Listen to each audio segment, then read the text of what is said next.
Channel of Vadodara. Shri રામનવમીની શોભાયાત્રા માટે સાવરકુંડલામાં તૈયારીઓ શરૂ કરી દેવામાં આવી છે।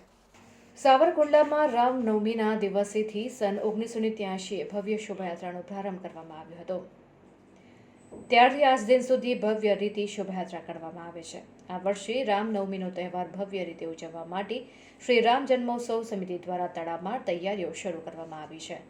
સાવરકુંડલા ખાતે કાર્યાલયને ખુલ્લો મૂકવામાં આવ્યું હતું તેમજ આ પ્રસંગે શ્રી સત્યનારાયણ ભગવાનની કથાનું ભવ્ય આયોજન કરાયું હતું। હનુમાન ચાલીસાના પાઠનું સંગીતમય શૈલીમાં સુંદર આયોજન કરવામાં આવ્યું હતું। સાવરકુંડલા તાલુકાના અને શહેરના સનાતની ભાઈઓ બહેનો શહેરીજનો તેમજ વિવિધ મંડળોના સભ્યો ઉપસ્થિત રહ્યા હતા। શ્રી રામ જન્મોત્સવ સમિતિ દ્વારા રામનવમીના દિવસે ભવ્ય અને દિવ્ય શોભાયાત્રાનું આયોજન કરવામાં આવશે। સાવરકુંડલાના તમામ સમાજ સંસ્થાઓ અને મંડળો દ્વારા શોભાયાત્રા રૂટ પર શરબત, છાશ, લસ્સી તેમજ પાણી અને અન્ય સામગ્રીના સ્ટોલ ઊભા કરવામાં આવશે।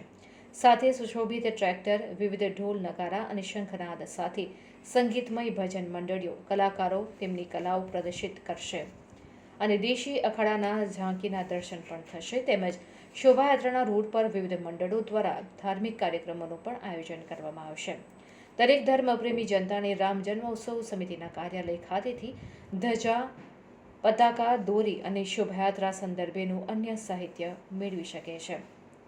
શ્રી રામ જન્મોત્સવ સમિતિ દ્વારા તમામ ધર્મપ્રેમી લોકોને આ કાર્યક્રમમાં ઉપસ્થિત રહેવા માટે હાર્દિક નિમંત્રણ પાઠવવામાં આવે છે।